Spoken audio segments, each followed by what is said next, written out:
Okay, these are recording. Let me just check the audio levels.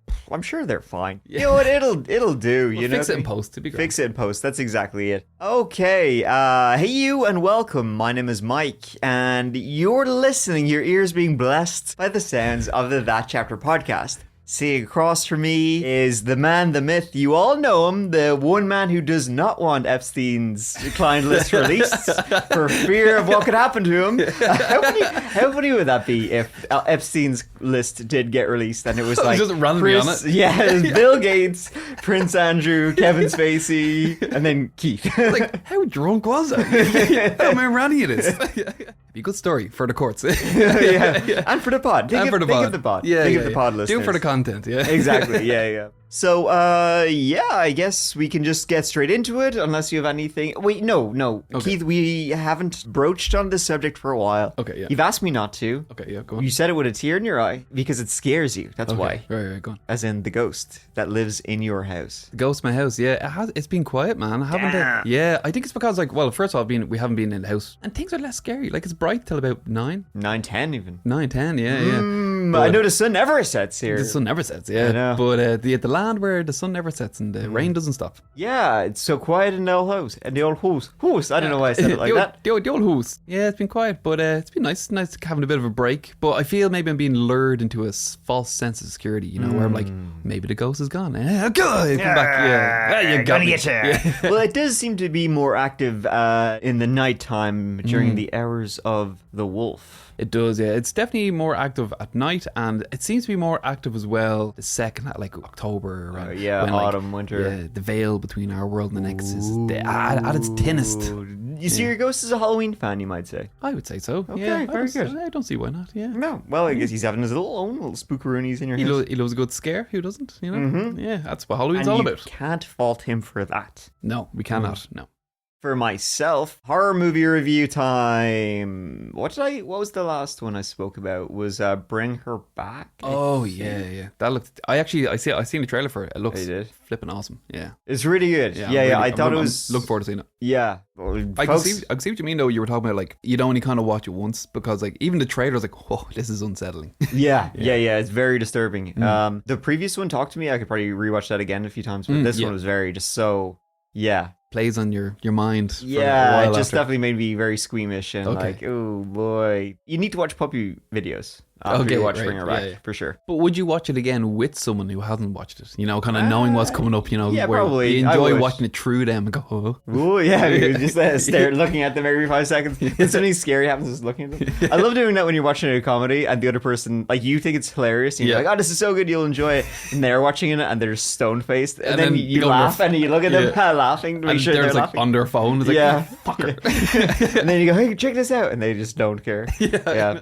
So the horror movies, these are 2 old ones. One is called Noroi. I think it was called The Curse. What? What are you trying to say? Noroi? It's a Japanese movie. Oh, okay. Yeah. Noroi, I think it was Noroi The Curse. Let me just double check that. But so it was a Japanese movie, found footage movie. Nice. It came out 2005. But it also came out in 2025 because I seen it then. Oh, okay, yeah, fair enough. It's a found footage Japanese horror movie. It's basically the main character is this paranormal investigator. Okay. Because they always are paranormal investigators for some reason. Yeah. And he's investigating this curse that seems to have attached itself to a lot of people around him, and they're all linked, and some people who are cursed will die. Yeah. It was a good movie, pretty scary.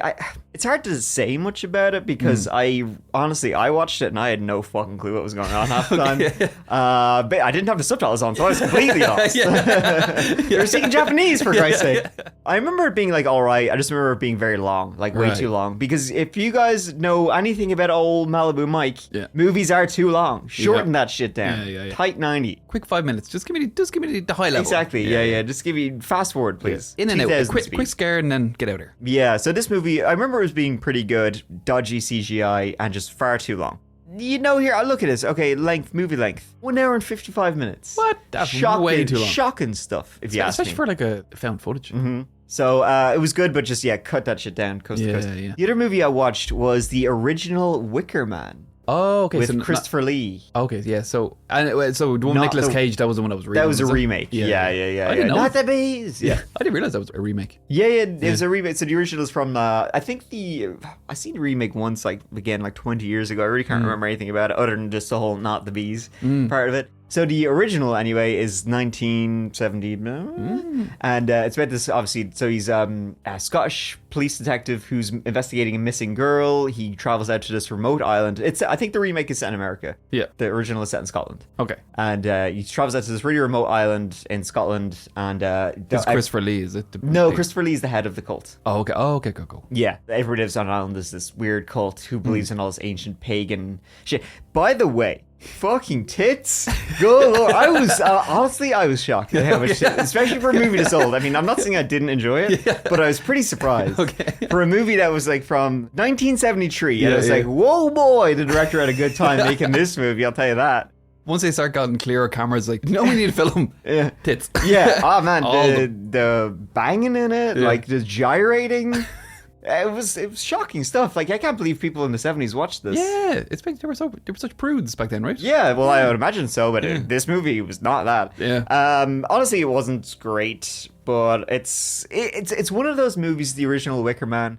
You know the basic premise anyway. He goes looking for the missing girl, and they're all pagans who believe in like Midsommar is sort of a remake of it. Yeah. It's not really a remake, but it follows Same very idea. similar themes, ancient European like pagans and shit. When I was watching The Wicker Man, I was thinking this would be a movie that would be really good if like a Robert Eggers made a remake of it or something. I could see it, like there's certain parts of The Wicker Man I really, really liked, and other parts I thought was awful. I thought you could make a really good remake, but not starring Nicolas Cage. Like a good remake, a proper remake. Yeah. Yeah, because it has a lot of really good ideas in the movie, and the atmosphere is very cool and creepy in the movie. It reminds me a lot of The Shadow over Innsmouth, which is like a Lovecraft. I like Robert Eggers. He really stays true to like the lore. You know, like especially with The Witch, like he studied a lot of like New England and witchcraft. Because when we were doing like the episode about Salem stuff, I learned obviously a lot. I was waiting for you to bring it up. How far are we into the podcast? But I learned a lot about like like the familiars and all that stuff, and like sucking on the teeth, and it was like that sort of stuff when it came up in The Witch. Like, oh, I know that. I know what that means. Yeah, so I think he'd do a great job at it. Yeah, a competent filmmaker would do a great job of it. But so there you go, folks. Noroi, if you're interested in some Japanese creepy found footage style stuff, but just, fucking put the kettle on when you're going to watch it. Make sure you haven't got any place to be. And The Wicker Man, again, it's worth a watch. I don't know about the remake, but this one, just be prepared, like, watch it alone. And not with the parents. Not with the parents. Even though they probably jerked off to it too. It came out in fucking 1973. Yeah, definitely a lot more like J.O. session style material than I was actually expecting for a movie from that old. Yeah. But overall, actually, it's not bad. Okay, cool. So 2 movies that are sort of meh. Yeah, meh. All right. Well, you know what story is not meh? That is today's story. Ooh, okay. Yes. Today we're talking about Leonarda Cianciulli. Now, I'm going to butcher. So this story, folks, it's set in Italy, and surprise, surprise, it's all full of Italians. Who knew? Yeah, color me shocked. So I'm going to probably butcher some Italian name pronunciations. So sorry, but also not sorry. Yeah, we're trying. Sort of, but not really. This is the Mike and Keith version of the tale. So we do things a little differently around here. This is our version of it. All right, so this story takes us back over 100 years ago, if you can believe that, folks. Guess what? Can you believe it that the Italy of 1900 had some major differences to the country we know it as today? I know, history lesson for you folks. For one, the Italy of over 100 years ago, it was not a republic like today's Italy is. I'm sure many of you will know that Italy has had a long and turbulent political history, from the Romans to modern-day scandal-riddled elections, which just made me think of, what was your man who had those parties? The Bunga Bunga parties? Oh my god, that rocks. If I ever became president, I want my own Bunga Bunga parties. I don't even know what they were, but just the name sounds hilarious. Berlusconi, it was his alleged sex parties with prostitutes, which caused a major political scandal in Italy. That's hilarious. Didn't they elect like an MP that was a porn star? Did they? Google it. Okay. Because I'm pretty sure. This is the real Italian history, folks, that you know. Just say Italian MP. Here we go. She was Hungarian-Italian, Ilona Stoller. Wow. Okay. I'll check out the rest for work later. After the pod. Yeah, okay. So at the turn of the 19th century into the 20th century, Italy was, politically and socially, in a delicate place. There was a lot of civil unrest building up. The government, under a self-appointed Prime Minister, Luigi Palù, attempted to introduce several laws that would have massively limited the already restricted rights of the average Italian citizen. You can see why so many people left Italy back like over 100 years ago, moving to America and all that sort of stuff. Wasn't the best time. No. Now, given Prime Minister Palù was a military general who was appointed by the king, it should have been hugely unsurprising that he was so staunchly conservative and unpopular with the people. But I don't think anyone could have predicted the backlash against his policies would be quite so immediate and violent. The restrictive laws were rightly met with a monumental wave of countrywide strikes and protests, which ultimately led to the resignation of Palù after only a couple of years in power on June 24th, 1900. He was succeeded by Giuseppe Sirocco following a general election. Sirocco was much more to the left than his predecessor, making the relationship between himself, Sirocco, and the King of Italy very difficult, to say the least. However, just as the public allowed themselves to hope that tensions would calm, Italy almost exploded into outright chaos when the country's not too popular reigning monarch, King Umberto I, was assassinated by an Italian-American anarchist named Gaetano Bresci on July 29th, 1900. Just then, when the nation could have fallen apart, things actually largely went the other way. After the new government settled in, the country as a whole actually experienced a real boom in economic growth, thanks largely to the huge industrialization efforts across the north of Italy. Several policies, including the renationalization of railways, created jobs and bolsters the country's aging infrastructure. Unfortunately for the Italian people, however, the First World War was just around the corner, bringing back social and political turmoil just when they thought they were out. It pulled them back in. When I thought I was out, they pulled me back in. This is, of course, pretty broad and just to give you guys a little taste of what was going on in Italy at the time. It was very... And the moose-bouche. Keith, you knocked it out of the park yet again. Yeah. Turbulent point in Italian history. They were going from kind of one extreme to the other. It was going from poor to industrialized relatively quickly. This is just to give you guys a sense of what was going on during the time of our story. There's a whole lot more than I can possibly get into here. But I'd be ignoring a vital element to this tale if I didn't at least give you the vague idea of the unrest unfurling in the background of Leonarda Cianciulli's early life. So Leonarda Cianciulli was born in Montella, Avellino, home of Tony Soprano, on November 18th, 1893, to parents Serafina and farmer Mariano Cianciulli. Leonarda's early life was tough, to say the least. Her mother was cruel, telling Leonarda that she was cursed and that she was the devil's child, destined for a horrible life. To be fair, she was right about the last part. Abused by her parents and growing up in a fractured society, young Leonarda, she had nowhere and no one to turn to. Exactly why her mother was so hard on Leonarda is, like much of her early life, a matter of debate. Several sources claim that when Serafina was only 14 years old, she was raped by a man named Salvatore Dinolfi, with the assault resulting in the conception of Leonarda. To make matters worse, because the country was deeply conservative and Catholic, Serafina's parents pushed their daughter to marry her rapist, who she would go on then to have 2 further children with. Eventually, and likely to the eternal gratitude of Serafina, Salvatore Dinolfi died, leaving Serafina alone with 3 children, and then she met Mariano Cianciulli, whom she married and would have another 3 children with. The oldest of all 6 of them was poor Leonarda, who was off to a pretty bad start in life. Obviously, it's far from an excuse for Serafina's behavior, but it's a brutally sad truism, verging on cliche, that the abused will often go on to abuse others. I gotta say though, the story again of even the rape is contested, but it would go some way to explaining just why she was so hard on her eldest daughter. Yeah, it really did explain a lot about why Serafina was so tough on Leonarda.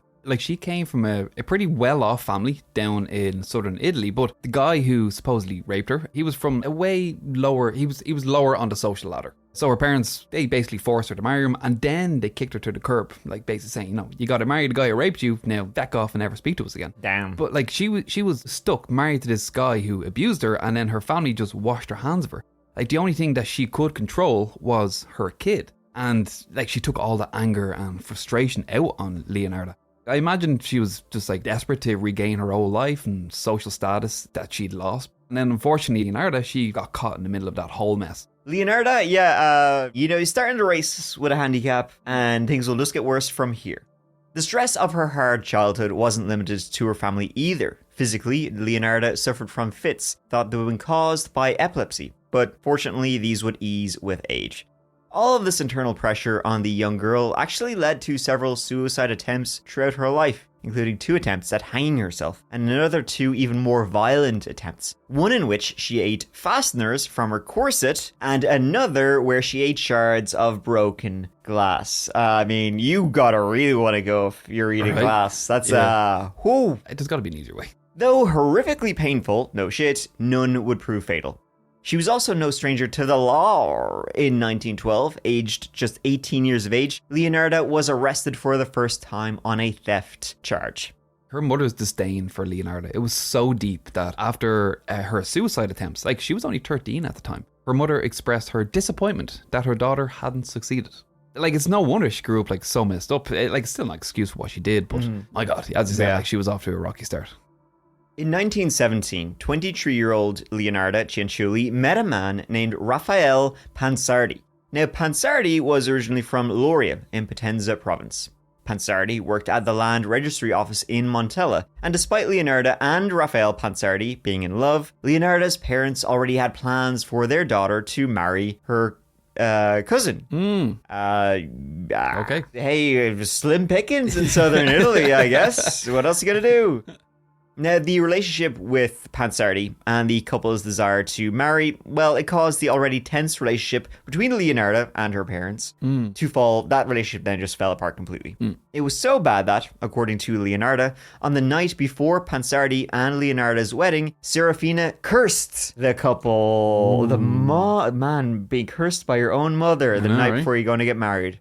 I wonder if that curse might stick in Leonarda's craw. Let's see. I like it. Adding to her earlier arrest for theft, Leonarda expanded her criminal history 2 years after her marriage to Pansardi, when she got herself arrested for armed threat for threatening somebody with a knife. Though she was more likely trying to curse them, and it just so happens that she basically had a knife on her person. Because Leonarda, I don't know if she got this when her mom cursed her, or she just grew up around her mom and cursing. It seems to be, also Italians just love curses. I curse you, I curse you. You can just imagine a small Italian woman doing some weird... throwing a shoe at you, then cursing you. Yeah, it just seems to be, it's just their cup of tea, you know? Leonarda was definitely one of them. She had some strange beliefs.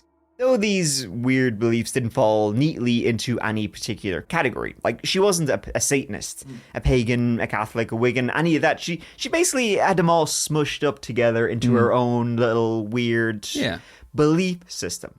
And she was mad into it. She would admit to reading books on palmistry, astrology, spells, curses, spiritualism, and how to neutralize them. She is cursed, after all. Absolutely. I read in some sources that she was into stregoneria, which is it's a dark magical practice intended to produce harm or illness. So stregoneria is basically the modern word in Italian that is commonly translated into English as the word for witch. I really like the idea of like an Italian witch just standing over like a large boiling cauldron. Then you look inside. Filled with lasagna. It's just spaghetti. It need more salt. Of course, that's what they do.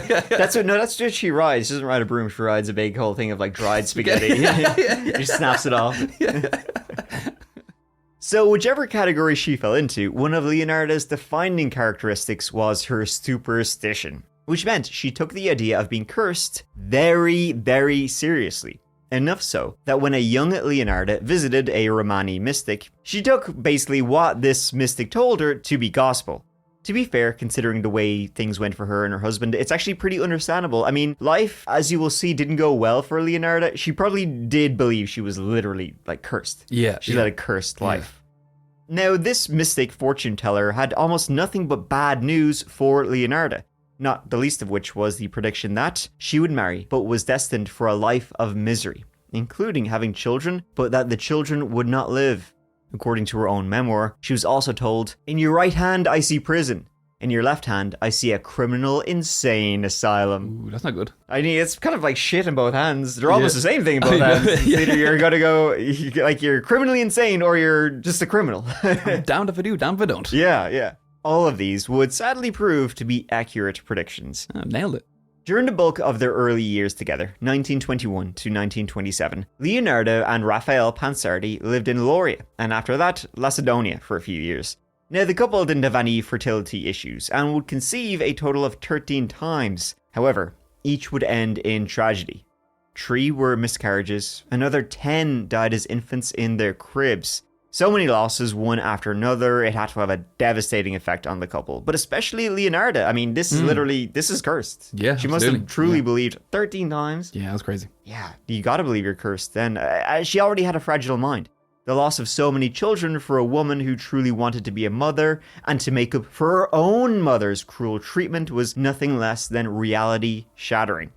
The couple's terrible fortunes continued when, in 1930, their home in Lacedonia was damaged beyond repair during a huge earthquake. Leonarda, she's not mentally well. Obviously, the loss for children, that would push anyone to the edge of sanity. But for her, it seemed to feed into this persecutory delusion that she had, where she believed that she was being targeted and harassed by the curse her mother had placed on her. So no matter what happened in her life, she seemed to twist it into proof that that was the curse. So the earthquake, for example, it was a devastating earthquake. It hit 6.9 on the Richter scale. Nearly 2,500 people were dead. Over 7,700 were injured. Around 250,000 people were left homeless. So Dang, that fucked shit up. It was huge. Leonarda and her family. It affected all these people. Let's make it all about me. It sort of was. It was horrible that they lost their home, but instead of saying, we're lucky to have survived that and we all got out without any injury, Leonarda, she fixated on the idea that, this was another punishment. More proof that the curse was real following her. Yeah, exactly. It affected 70,000 people, but most importantly, it affected me. Right, yeah, there was 2,483 people were dead. He's but I'm still cursed. Yeah, exactly. You My got off curse scot-free. did it again. Also, you mentioned earlier that about the government being a bit corrupt. So here's a little fun tidbit of how corrupt the Italian government was during this time. So in the aftermath of this horrific earthquake, the Italian government spent the equivalent of 1.5 billion on reconstruction. And that's not even counting the foreign aid that was pouring in from places like West Germany and the US, which all sounds great. But it turns out only about a quarter of that money actually made it to the people who needed it. The rest, it vanished into the pockets of corrupt politicians, the Camorra, which is the Italian mafia, and this a shiny new class of millionaires, which seem to rise about the rubble richer than before. A classic. Yeah, the Italians, they love a bit of corruption, don't they? They do. They Mad love for it. it.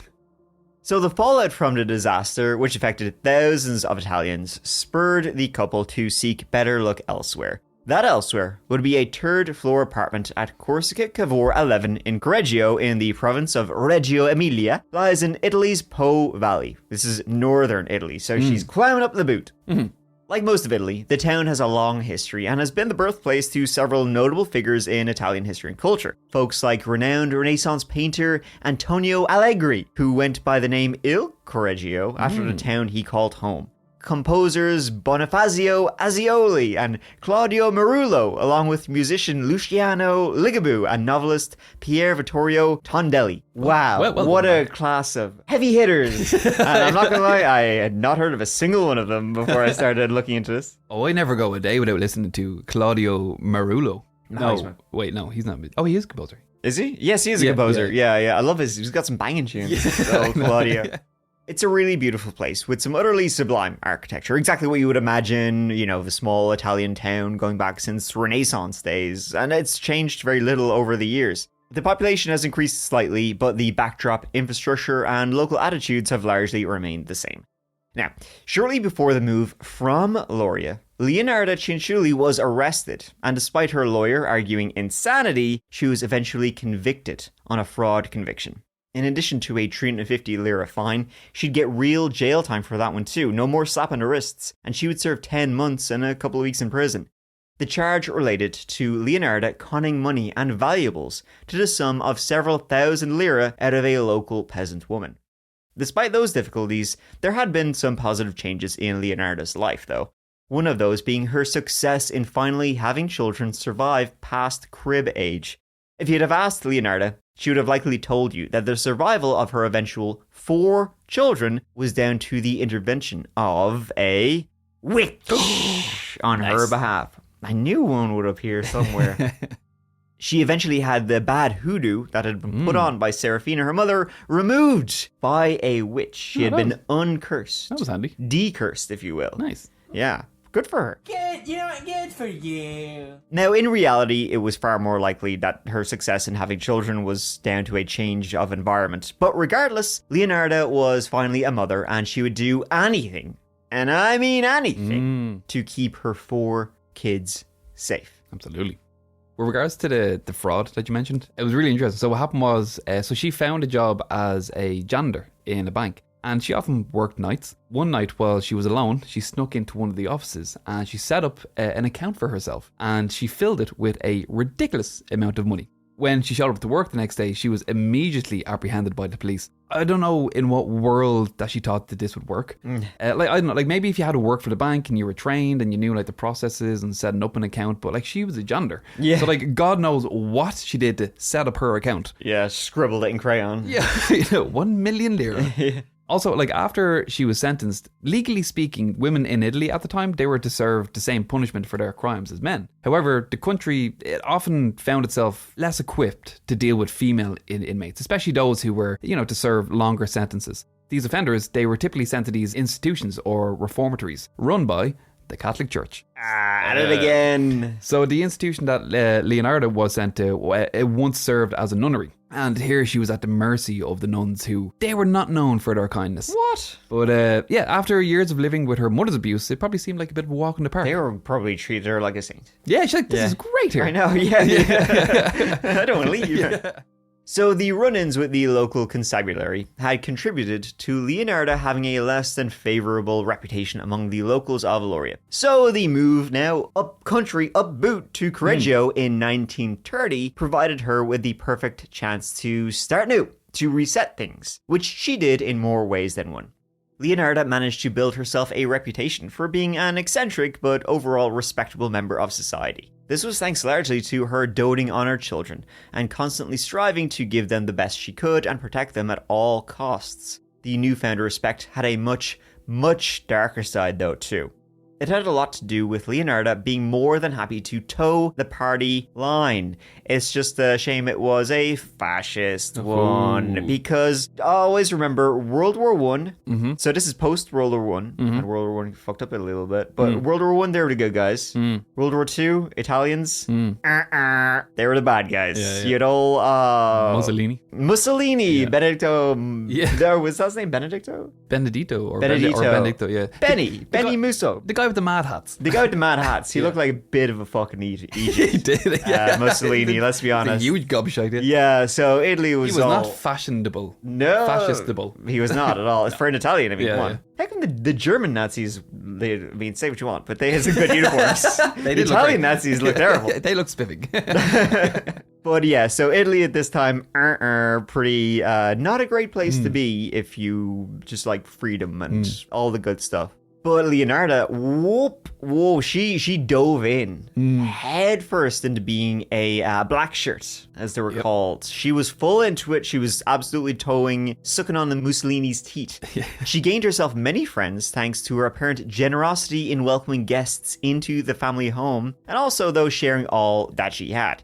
Now, she was especially fond of baking and would always have biscuits and cakes to hand out, something that really stood out in pre-war Italy when many, including Leonarda and family, were really struggling. Like, they weren't well-to-do. Leonarda and her husband, Raphael Pansardi, they had 4 kids, and he didn't exactly have this, he worked basically a government job at a registry office. He wasn't making tons and tons of lira. Yeah. But she would basically invite people over, share biscuits and cookies, and then just espouse, the Mussolini's ideas and be giving all the whole spiel, how they're all great. Yeah. And throw in a bit of fortune-telling and bit of fortune-telling about how the Italians and the Germans in the 1930s, they had the right ideas. Nazis. So basically, she was just, trying to push her Nazi fascist views onto everybody around her. It's like the people, they really liked her in the town and they really trusted her. And they came to her with their problems and they would have asked for advice as well. Like, she was known as a bit of eccentric, like you mentioned earlier, but because she'd tell fortunes and palm readings, something she picked up on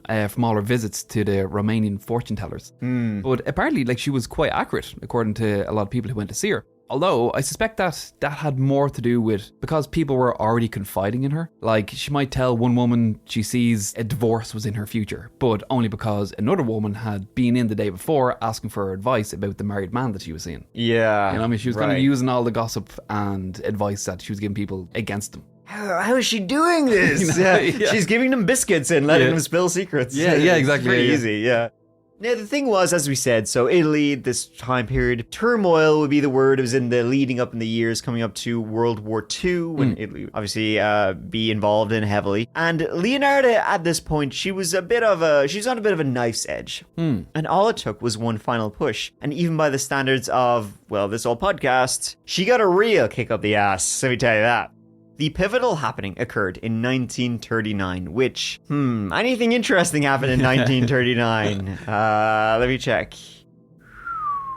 Nope, can't think of anything. Yeah, so when World War II broke out, things would go basically to hell in the handbasket. And not only that, her husband, Raphael Pansardi, the breadwinner, the father to her 4 kids, he went off. He just vanished in the middle of the night. He did a midnight flit. So a little tornado of circumstances left Leonarda alone, struggling financially, and with 2 sons conscripted into the Italian army. Well, it was basically close to more than she could bear. And get this, folks. So you think about favoritism. Bullshit, right? It was the thought of Giuseppe, Leonarda's favorite son, who at the time was enrolled at the University of Milan for a literature degree. Well, she was thinking, oh my god, oh my goodness. If he got called up to join the conscripted into the Italian military, she couldn't hack it, folks. He's going to get shot by Americans or British in like North Africa or something. Yeah, and he was her miracle child. Like, before him, it was miscarriages and child deaths. Yeah. And he was the miracle child. Yeah. So when I say her children meant the world to her, I really mean it. She had spent years mourning her lost children and dreaming of their small white coffins being swallowed up by the dark soil. That's literally a quote of hers, which is pretty grim. It's dark. It's a dark quote. Leonarda, she took these dreams seriously. They are what she claimed had made her visit the witch who helped remove the curse that led to her finally having her children. And so it was in 1941 that the story really picks up. Here we go. So, in 1941, after Virginia Cassioppo had been reported missing by her sister-in-law, and spurred on by rumors of other missing women in the area, the Commissioner of Police discovered that a treasury bond last known to have been in Cassioppo's possession had been paid into the Bank of San Prospero. So the commissioner visited the bank and discovered that the bond had been handed to the bank by a priest named Adelmo Frattini. Frattini told the commissioner he had himself received the bond from a man named Abelard Spinabelli. In turn, Spinabelli, an associate of Leonarda Cianciulli, freely admitted that he had received the bond from Leonarda to settle a previous debt. It's like this little a money trail from a missing woman. Follow the money, people. The trail of the bond now led the commissioner to Leonarda's doorstep. How did she get it from the missing woman? Initially, the commissioner had been expecting Leonarda to send him towards the real guilty party behind Cassioppo's disappearance. Little did he know that the 4-foot, 11-inch tall woman, weighing just over 100 pounds, was the final destination. In fact, rumors had long swirled among locals that Cassioppo was the 3rd woman to have gone missing after last being seen visiting Leonarda. The truth of what happened to the 3 missing women would take years to finally come out. At first, the police suspected that there might have been some kind of conspiracy between the priest, Spinabelli, Leonarda, and her favorite son Giuseppe. The officer was so reluctant to accept Leonarda was behind the murders alone that he even investigated the priest, not an easy thing to do in 20th century Italy. Now, the cases against Spinabelli and Frattini would be dropped due to no evidence of their involvement being found whatsoever. The charges against Leonarda's son Giuseppe, though, took a while longer. 5 years in prison, in fact, before they were ultimately thrown out on his mother's insistence that she'd acted alone in stealing the treasury bond. Now, Giuseppe was certainly guilty to an extent, though, having been found to have sent letters from New York under the names of the missing women to falsely give the impression that they were alive and well. Despite this, Leonarda swore her son had never known the real truth of what she'd been up to, and it was a dark truth indeed. So what is going on here? 3 women Missing. disappeared in this local area. Gone without a trace. One of them linked to Leonarda from a treasury bond that had been in the missing woman's possession. And now other people involved cleared, except for the son. Yeah. What was happening? Let's find out. Her story, it changed with time. At first, she claimed to have simply killed Cassiopo in concert with Spinabelli, and the pair of them had used lye to break down the body fat, making soap with the remains of the woman. When the police questioned her if she made soap out of bodies, she said, "It was all lie." That's good. I like that. Thank you. I was proud of him. Traditional soap making requires animal fat, which can easily be substituted by human fat. And apparently, according to Leonarda at least, human fat improves the end result of the soap. She'd later go back on the involvement of Spinabelli and admit to have acted alone. She would also admit to having killed 2 other missing women, Faustina Setti and Francesca Soavi. As it turned out, Leonarda hadn't gone too far in search of her victims. All 3 were close neighbours of Leonarda's, but that wasn't all the 3 had in common. Like any good serial killer, Leonarda had a type. All 3 were middle-aged women, each with substantial savings and no close living relatives. Leonarda used her reputation as a wise and superstitious person to draw in her victims. Some alleged she'd even given fortune readings. Leonarda admitted to having given the women advice, particularly in the realms of love and romance. As Kiki said, she'd be seen as a fortune teller, but she was really just a gossip. Yeah. It's easy to get people in close to vulnerable people who will listen and trust you. Absolutely. And that's when Leonarda struck. Yep. Her first victim, Faustina Setti, was lured in under just such a pretense, giving her advice. Leonarda had promised that she could help Setti find her true love. In fact, she already had the perfect candidate lined up, a mystery man in Pola. Leonarda told Setti she had arranged for the man to meet her and that she should leave for Pola, but come see her first. She also managed to persuade Setti to write letters that Setti did not know the purpose of at the time, but she would later use to make it appear as if she was still alive. When Faustina Setti did as she was told, including telling no one of Leonarda's involvement, she stopped by to say goodbye, and that's when Leonarda struck.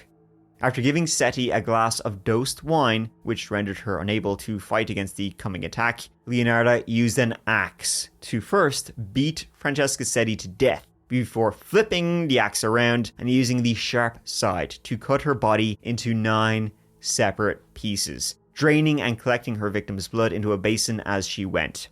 Leonarda then took the pieces and used 7 kilos of caustic soda, which she had previously purchased to make her own soap. But now, with a body on hand, Leonarda used the caustic soda to break down the body, until it was nothing but a thick sludge. Gross. The bulk of the body might have been rendered unrecognizable in all its goopy glory, ending up as goo in Leonarda's septic tank. But Leonarda, she still had the blood she'd gathered in the basin. And, you can say what you want about her, but waste not, want not. Yeah. Right. She first allowed the blood to clot and coagulate naturally before she moved it into her oven, where she dried the blood out. Then she ground up the resulting lumps into a powder, and she blended it with flour.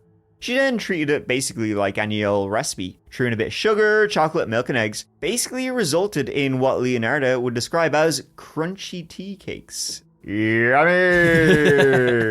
Some of which she and her favorite son, Giuseppe, ate. None for the other kids. It's only Remy and Giuseppe. All the blood cakes for us. So, by the way, we're still on her first victim. Yeah. The first woman to disappear, but it was she went her third hardcore victim. straight away. Yeah, she really did. And I wonder if it's a blessing or a curse to be any of her other kids. Like, not her. Obviously, Giuseppe was her favorite one. If you're not her favorite, you might be thinking, But then it's like, well, at least she isn't involving you in her serial killing. That's true. And eating dead person, like cannibalism cakes. Yeah. Yeah, so she and Giuseppe ate some of the cakes, and then she passed out the rest to visitors and guests when she was having them over. But not the children. Yeah. It was like looking the children in the eye while she's giving the cakes to someone else. Open wide. In addition to the considerable amount of money she'd already swindled from Seti, pre-mortem, post-mortem Leonarda took Seti's savings, estimated to be around 30,000 lira, and took her clothes, which Giuseppe washed on her behalf. Interestingly, while looking into this, I learned that you can actually substitute eggs for blood when baking. Apparently it's a normal thing. Traditional. Jeez, I've been using blood this whole time. You just use eggs? Yeah, you looked a bit pale. Traditional recipes from Scandinavia and Eastern Europe have used animal blood in pancakes and cakes for centuries. Sure, even like in Ireland, black pudding. Do you like black pudding? I love black pudding. It's so tasty. It's delicious. And it's just like pig It's or like cow blood. sausage, basically. Yeah, it's like blood from a pig or a cow mixed with like barley and oats and all that goodness. It's so good. Oh, it's very tasty. Yeah. But anyway, back to the murder. It does seem like a bit off that Leonarda took Seti's life savings after killing her. Like, I mean, if her whole reason for the murder was to protect her son, it's through some like dark ritual where she was exchanging one life for another life, grabbing the money feels a little more than just being opportunistic. Sure, like she was clearly mentally unwell and deeply superstitious, but it does seem that her motives weren't just about protection ritual for her son. You know, Ooh, Keith, hold your horses. We haven't gotten to the motive yet. Okay. You're getting ahead of yourself. Right, okay, let's That's the most interesting part, is why she did it. Okay. So the setup for Leonarda's second murder was pretty similar to the first, though the bait this time, instead of true love, was a well-paid job at a girls' school in Piacenza. The victim, though, was almost identical to her first. Another single woman with no family named Francesca Soavi. In some places, her name is given as Clementine Soavi. On September 5th, 1940, her kill process was the very same too. A glass of tainted vino and a visit from Mr. Choppy Choppy. Like Seti, Soavi's dissolved body went into the septic tank. Then came 53-year-old Virginia Capiocco, who was the victim who finally led the police to Leonarda's door. Now, her third victim, final known victim. Who knows what else Leonarda got up to. Cassioppo was a former opera singer, a soprano, and in need of work. As she had with Soavi and the promise of work at a school for girls, Leonarda promised Cassioppo that she would be able to find her a well-paid job. She quickly came true, or so Cassioppo thought anyway, with a job as a secretary to a fancy-sounding mystery man. Ooh. Now, Leonarda didn't give any details, just that the man was located in Florence and would pay well. She then set up a date, September 30th, 1941, for Cassioppo to leave for Florence, with a stop-off at her house. Of course, you guys don't have, you gotta go to Florence for this new mystery job. Just stop by my house on your way, and I'll make sure you're good to go. And then, of I'll course, give you the deets. Yeah, tainted wine. She falls asleep, the axe comes out, then she turns the oven on. Yeah. Now, Leonarda, though, this time didn't actually follow her usual process. This time, instead of dissolving the entirety of the body, previously she would just keep the blood, dissolve the actual, body. This time, though, she was like, she didn't want to waste it all. So this time, she skimmed the goop to be used in the soap-making process, and the rest was divided into several buckets and discarded in her house's septic tank. So this time, not only was she going to make blood cookies, she was going to make human soap. Leonarda admitted that she actually added a bottle of cologne to the pot containing the rendered fat, making perfumed soap bars that she distributed among her friends and neighbors. So she's giving out soap and blood cakes to everybody around her. Yeah. No wonder she was beloved. She's great. Yeah. Love her. Leonarda claimed that the cakes resulting from Cassioppo's blood tasted much sweeter than those she made from Soavi and Seti. Other people said these cakes taste better too. And this time, the popular soap maker stole nearly 50,000 lira from her final victim, plus several precious stones and jewels that Cassioppo had in her possession. Some of that 50,000 lira would be in the form of the treasury note that would eventually be linked back to Leonarda Cianciulli. Leonarda, she later wrote about this murder, and so this is what she said. Here's a quote. The fate of this victim was no different from the others. Her flesh was plump and white. After it had dissolved, I mixed in a bottle of cologne, and after a lengthy period of boiling, I was able to produce a decent creamy soap. I distributed the soap bars to my neighbours and friends. The baked goods were also improved. That woman was indeed sweet.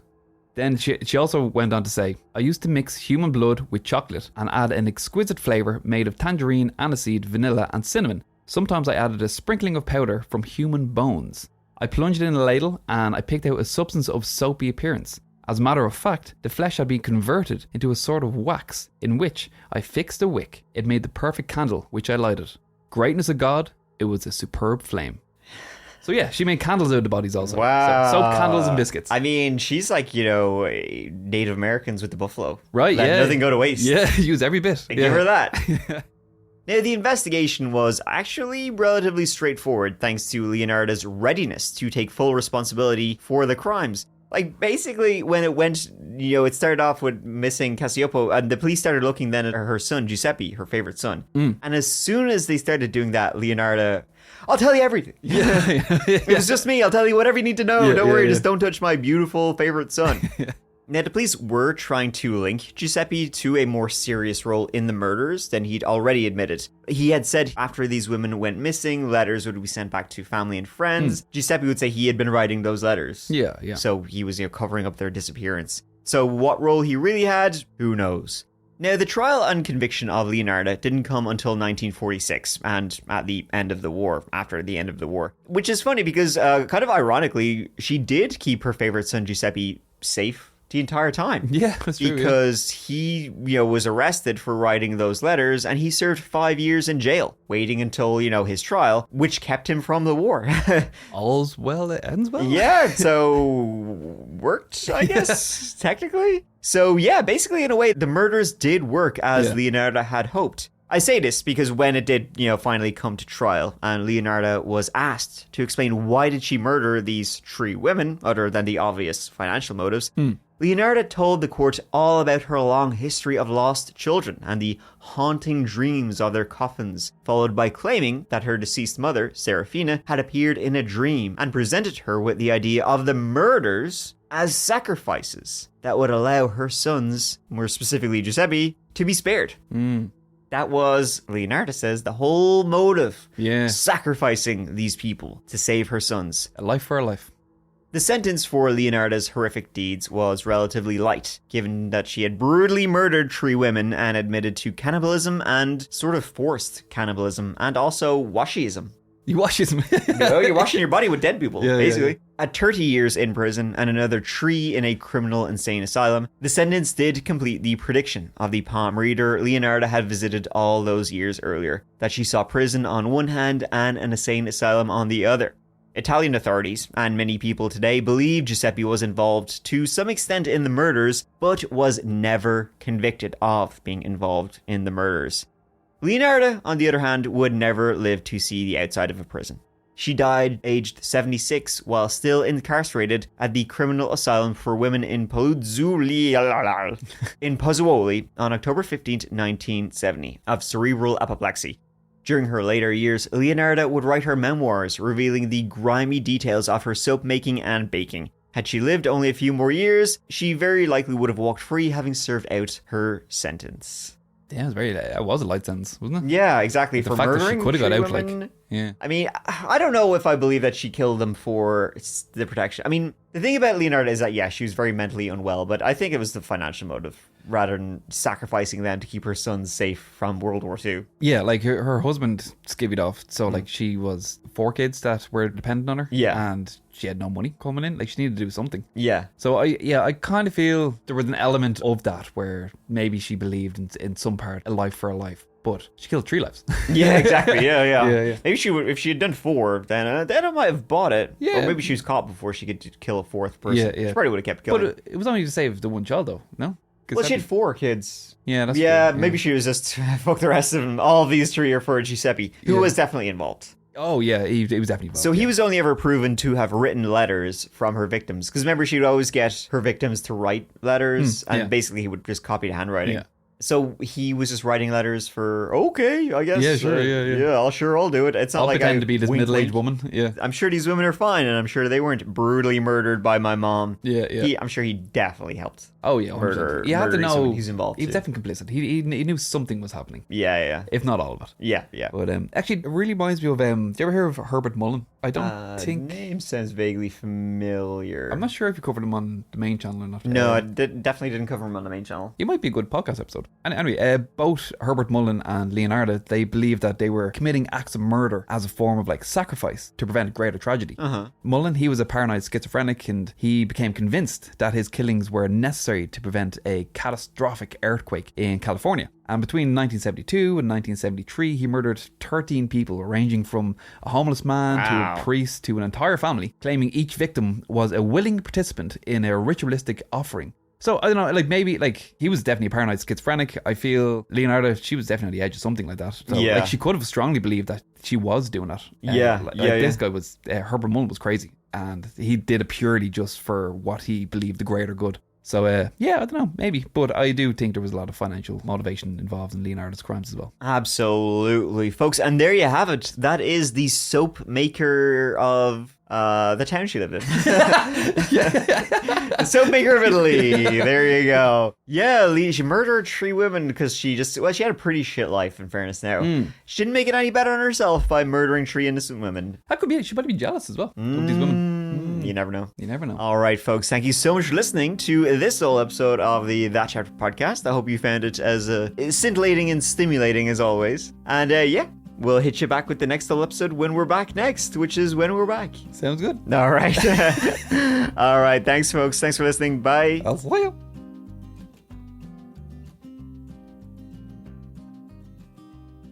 Virginia Cacioppo. Kaki-poo-poo. Cacioppo. Cacioppo.